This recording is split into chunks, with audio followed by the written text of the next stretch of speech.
ఓం శ్రీ గణేశాయ నమః. గురుర్బ్రహ్మ గురుర్విష్ణు గురుర్దేవో మహేశ్వర గురు సాక్షాత్ పరబ్రహ్మ తస్మై శ్రీ గురవే నమః. తొలి ఏకాదశి గురించి తెలుసుకుందాం. ఆషాఢ మాసంలో వచ్చే శుక్ల ఏకాదశిని తొలి ఏకాదశి లేదా శయన ఏకాదశి అంటారు. ఈ ఏకాదశిని తొలి పండుగగా హిందూ సాంప్రదాయంలో జరుపుకుంటారు. ఈ ఏకాదశి విశేషమైన పుణ్యాన్ని ఇస్తుంది. ఈ ఏకాదశి అందరికీ శుభాన్ని కలిగిస్తుంది. రైతులు పొలాన్ని దున్ని పంటల కోసం విత్తనాలు నాటుకునే సమయం. అలాగే జ్ఞానం అనే పంటని పండించుకోవడం కోసం యోగి పుంగవులు చాతుర్మాస దీక్షను స్వీకరించే ఏకాదశి. అందువలన దీన్ని తొలి ఏకాదశి, శయన ఏకాదశిని కూడా అంటారు. విష్ణువు మురుడనే రాక్షసుతో యుద్ధం చేస్తూ అలసిపోయి సింహవతి అనే గుహలో సేద తీరుతూ ఉంటాడు. ఆ విషయాన్ని గ్రహించిన మురాసురుడు మాయోపాయంతో విష్ణువుపైకి దాడికి సిద్ధమవుతాడు. అప్పుడు విష్ణు శరీరం నుంచి యోగమాయ శక్తి రూపంలో వెలువడింది. ఆ మహాశక్తి మురాసురుడిని సంహరించింది. విష్ణుమాయ విలాసం నుంచి ఉత్పన్నమైన ఆ శక్తి స్వరూపానికి శ్రీహరి వరాన్ని అనుగ్రహించాడు.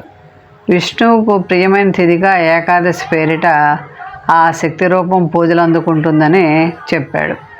ఆనాటి నుంచి ఏకాదశి తిథి పరమ పవిత్రమైనదిగా మనం జరుపుకుంటున్నాం. ఆషాఢ మాసం శుక్ల ఏకాదశి నాడు విష్ణుమూర్తి పాలకడలపై యోగ నిద్రలోకి వెళ్ళే సందర్భాన్ని తొలి ఏకాదశిగా చెప్పుకుంటాం. స్వామి నిద్రించే రోజు కాబట్టి దీన్ని శయన ఏకాదశి అని కూడా అంటాం. సతీ సక్కుబాయి ఈ శయన ఏకాదశి నాడే మోక్ష ప్రాప్తి పొందింది. తొలి ఏకాదశి నాడు రోజంతా ఉపవాసం ఉండి రాత్రికి జాగారం చేసి మర్నాడు ద్వాదశి నాటి ఉదయం విష్ణుమూర్తిని పూజించి తీర్థ ప్రసాదాన్ని స్వీకరించి ఆ తర్వాత భోజనం చేస్తే జన్మజన్మల పాపాలు ప్రక్షాళన అవుతాయని శాస్త్రాలు చెప్తున్నాయి. విష్ణుమూర్తి యోగ నిద్రలోకి ఎందుకు వెళ్తారో మనం తెలుసుకుందాం. విష్ణు అంటే సర్వవ్యాపి అని అర్థం. మొత్తంగా విష్ణు అనే పదానికి అంతర్లీనంగా సూర్యుడు అనేది అర్థం వస్తుంది. ఈ రోజు వరకు ఉత్తర దిక్కుగా ప్రయాణించిన సూర్యుడు ఈ రోజు నుంచి దక్షిణ దిక్కుకు వాళ్తాడు. ఈరోజు మొదలుగా దక్షిణ దిక్కుగా ప్రయాణం చేస్తాడు. ఈ అంశాన్నే సాధారణ పరిభాషలో నిద్రపోవటం అని అభివర్ణించాడు. సాక్షాత్తు భగవంతుడే నిద్రిస్తుంటే ఈ పూజలు ఎవరికి చేయాలి? ఈ నెలలో ప్రకృతిలో పర్యావరణంలో మార్పులు వస్తాయి. తద్వారా మన శరీరానికి జడత్వం వచ్చి అనేక రోగాలు చుట్టుముడతాయి. ఏకాదశి ఉపవాసం వల్ల జీర్ణకోశం పరిశుద్ధమై దేహం నూతనోత్తేజాన్ని సంతరించుకుంటుంది.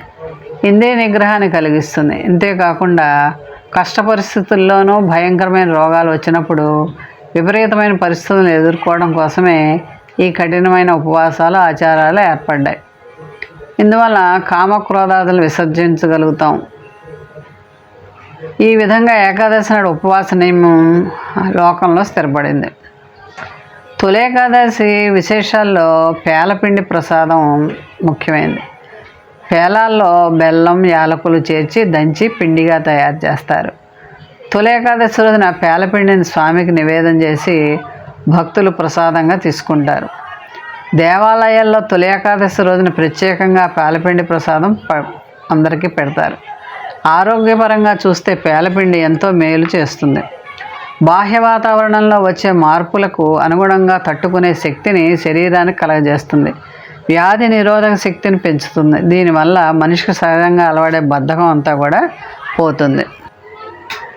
గాలవముని కుమారుడైన భద్రశీలుడు జితేంద్రియుడు బాల్యం నుంచి గొప్ప విష్ణు భక్తుడు.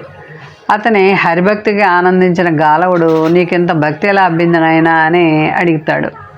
అప్పుడు భద్రశీలుడు తండ్రి, నేను గత జన్మలో ధర్మకీర్తి అనే రాజును.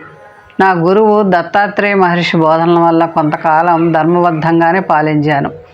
అయితే ఐశ్వర్యం వలన భోగ విలాసాలకు దాసుడినైన ఎన్నో అకృత్యాలకు పాల్పడి నా ప్రజల సంగతే మర్చిపోయాను. నా ప్రజలు కూడా నాలాగే పాపాలు చేయడం మొదలుపెట్టారు. ఓసారి అడవికి వెళ్ళాను. బాగా తిరగడం వల్ల ఆకలి వేసింది. తినడానికి అక్కడ ఏమీ దొరకలేదు.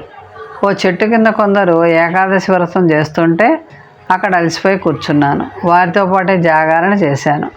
ఆ తెల్లజామున మరణించాను. యమదూతలు నన్ను తీసుకెళ్లి యముని ముందుంచారు. ఎంత పాపాత్ముడినైనా ఏకాదశి రోజున ఉపవాసం ఉండి ఏకాదశి వ్రతాన్ని కళ్ళారా చూసి జాగరణ చేయడం వలన నా పాపాలన్నీ పటాపంచలైపోయాయని చిత్రగుప్తుడు చెప్పడంతో యమధర్మరాజు నన్ను సత్కరించాడు. విష్ణు భక్తులను ఏకాదశి వ్రతాన్ని తెలియక పాటించిన వారిని సైతం యమలోకానికి తీసుకురావద్దని భటుల్ని హెచ్చరించాడు. నేను చేసిన అకృత్యాలకు ఎంతో పశ్చాత్తాపడ్డాను. యముడు స్వర్గానికి పంపాడు. తర్వాత నా భాగ్యశేషం వలన మీకు పుత్రుడిగా జన్మించాను. గత జన్మానుభవం వలన స్వయంగా నేను ఏకాదశి వ్రతం చేయడమే కాకుండా ప్రజలందరి చేత వ్రతం చేయిస్తున్నాను అన్నాడు. అది విని గాలవుడు ఎంతో సంతోషిస్తాడు. సూర్యవంశంలో మాంధాత అనే చక్రవర్తి ఉండేవాడు. అతడు భూమండలం అంతటికీ సార్వభౌముడు. అతడి పరిపాలనలో ప్రజలు సంతోషాలతోటి చీకు చింతలు లేకుండా ఉండేవాళ్ళు. చాలా సంవత్సరాలు గడిచిపోయాయి. ఎందువలన ఆ రాజ్యంలో వరుసగా 3 సంవత్సరాలు వర్షాలు కురవలేదు, పంటలు పండలేదు. ప్రజలు కరువు కాటకాలతోటి అల్లాడిపోయారు. యజ్ఞ యాగాది కార్యక్రమాలు స్తంభించిపోయాయి. అతిథి మర్యాదలకు తావేలేదు. ప్రజలు నిరాశ నిస్పృహలతో నిండిపోయారు. ప్రజలంతా మహారాజు దగ్గరికి వెళ్ళి కరువు కాటకాల వలన ప్రజలంతా ఎంత బాధలు పడుతున్నారో చెప్పారు.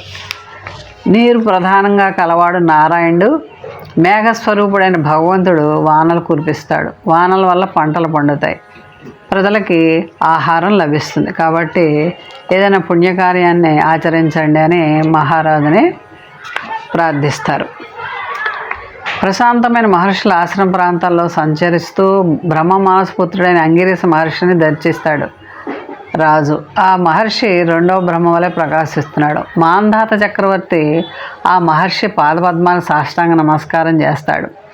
ఆ మహర్షి స్వస్తి వచనాలతో మాంధాతిని ఆశీర్వదించి తన బాధను ఎంత వింటాడు. ఆ దివ్య మహర్షి తన దివ్యశక్తులతో అనావృష్టికి కారణం తెలుసుకుంటాడు. ఓ మహారాజా, నీ రాజ్యంలో ఒక అయోగ్యుడు తపస్సు చేస్తున్నాడు, అందువల్ల అనావృష్టి ఏర్పడింది. నీవు అతన్ని వధిస్తే ఆ దోషం పోయి వానలు కురుస్తాయని చెప్పాడు. వెంటనే మునిశ్రేష్ఠ, అతడు అయోగ్యుడే కావచ్చు, తపస్సు చేస్తున్న వాడిని చంపడానికి నా మనసు అంగీకరించడం లేదు. హింసలేని ధర్మానుష్ఠానం ఏదైనా ఉంటే చెప్పమంటే ఆయన ఒక ఉపాయాన్ని చెప్పాడు. ఆషాఢమాసంలో శుక్లపక్షంలో వచ్చే ఏకాదశిని పద్మ ఏకాదశి అంటారు. ఆ రోజు నీవు ఉపవాస వ్రతం చేసి ఆ ఏకాదశి ప్రభావంతో మంచి వర్షం కురుస్తుంది. ఈ ఏకాదశి వ్రతం వల్ల సమస్త ఉపద్రవాలు కూడా నశిస్తాయని చెప్పాడు. తొలి ఏకాదశి వ్రతం చేసినందువల్ల మంచి వర్షాలు కురిశాయి, పంటలు బాగా పండాయి, ప్రజలంతా సుఖ సంతోషాలతో ఉంటారు. 5 కర్మేంద్రియాలు, 5 జ్ఞానేంద్రియాలు, మనసు ఈ 11 పైన నియంత్రణ సాధించడమే ఏకాదశి వ్రత దీక్ష. ఈ రోజున విష్ణు సహస్రనామ పారాయణ, భగవద్గీత పారాయణ చేసి ఉపవాసం ఉండాలి. దేవాలయ దర్శనం చేసి దైవ చింతనతో గడిపితే విశేష పుణ్యఫలం లభిస్తుంది. ఈ వ్రతాన్ని ఆచరించిన వారికి భూరి దానాలు చేసిన పుణ్యం, అశ్వమేధ యాగం చేసిన ఫలితం, 60 సంవత్సరాల తపో ఫలం లభిస్తుంది. ఇలా అనేక ఫలితాలు లభిస్తాయి. తొలి ఏకాదశి వచ్చిన దగ్గర నుంచి అన్ని పండుగలు ప్రారంభమవుతూ ఉంటాయి. కాబట్టి ప్రతి ఒక్కరూ కూడా తొలి ఏకాదశి పర్వదినాన్ని భక్తితో శ్రీహరిని సేవించి తరిద్దాం. మోహన్వాణి ఛానల్ వారికి ధన్యవాదాలు. వినండి, వినిపించండి, వింటూనే ఉండండి.